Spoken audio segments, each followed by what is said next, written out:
ایک نوجوان نے ایک عالم دین سے پوچھا، میں ایک جوان ہوں اور نامحرم دیکھنے کے لیے مجبور ہوں اور اپنے آپ کو نہیں روک پاتا، اس صورت میں کیا کروں؟ عالم دین نے اس کی بات پہ غور کیا اور اسے ایک برتن دیا جو دودھ سے بھرا ہوا تھا اور تاکید کی کہ کوزے کو فلاں جگہ تک لے جاؤ اور خیال رکھنا کہ دودھ نہ گرے۔ پھر کہا، میں خود بھی ساتھ چلتا ہوں، اگر تم سے دودھ گرا تو میں سب لوگوں کے سامنے وہیں تمہیں اس چھڑی سے ماروں گا۔ جوان کوزے کو صحیح منزل تک لے گیا، اتنی احتیاط سے کہ ایک قطرہ بھی دودھ کا نہ گرا۔ تب عالم دین نے اس سے پوچھا، راستے میں کتنی لڑکیوں کو دیکھا؟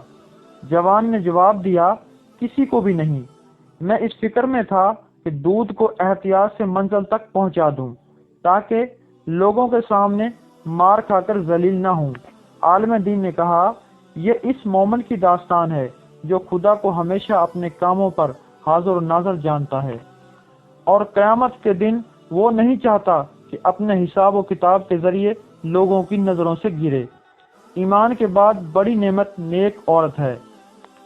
حضرت عمر فاروق رضی اللہ عنہ نے فرمایا، جو آدمی خود کو عالم کہے وہ جاہل ہے اور جو خود کو جنتی کہے وہ جہنمی ہے۔